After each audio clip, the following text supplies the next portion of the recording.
ಇವರೆಲ್ಲರೂ ಕೂಡ SIT notice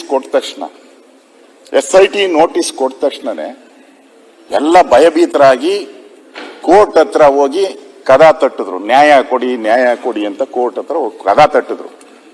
ಆದ್ರೆ ಇವರಿಬ್ಬರಿಗೆ ಯಾವ ಕ್ಲಿಯರ್ ಇಲ್ಲಲ್ಲ. 30 ದಿನ ಆದ್ರೂ ಈ SIT ಅವ್ರು ಏನ್ ಮಾಡ್ತಾ ಇದ್ದಾರೆ? ಇಲ್ಲಿ ಎರಡಿದೆ. ಒಂದು SIT ಇದೆ, ಒಂದು SSIT ಇದೆ. ಅದನ್ನ ನಾನೇ SIT ಅಂತಂದ್ರೆ ಸ್ಪೆಷಲ್ ಇನ್ವೆಸ್ಟಿಗೇಟಿಂಗ್ ಟೀಮ್. SSIT ಅಂತಂದ್ರೆ ಸಿದ್ದರಾಮಯ್ಯ ಶಿವಕುಮಾರ್ ಇನ್ವೆಸ್ಟಿಗೇಷನ್ ಟೀಮ್. ಈಗ ಮುಂದರ್ಸಿಕೆ SSIT ಇದು ಭಯ ಯಾರಿಗಿದೆ? ಅವರು ಮಾಡಿದ್ದಲ್ವಾ? SIT ಭಯ ಯಾರಿಗೂ ಇಲ್ಲ. ಆಯ್ತು, ED ಮತ್ತು CBI ತನಿಖೆ ಆಗ್ತದೆ. ಬನ್ನಿ. ಈಗ ಇವರೆಲ್ಲರೂ ಕೂಡ SIT ನೋಟಿಸ್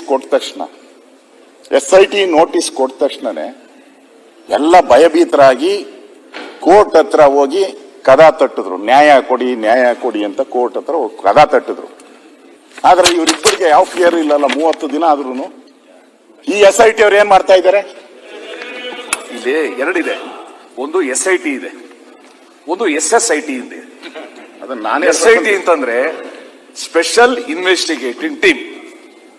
SSIT ಅಂತಂದ್ರೆ ಸಿದ್ದರಾಮಯ್ಯ ಶಿವಕುಮಾರ್ ಇನ್ವೆಸ್ಟಿಗೇಷನ್ ಟೀಮ್. ಈಗ ಮುಂದರ್ಸಿಕೆ SSIT ಇದು ಭಯ ಯಾರಿಗಿದೆ? ಅವರು ಮಾಡಿದ್ದಲ್ವಾ? SIT ಭಯ ಯಾರಿಗೂ ಇಲ್ಲ.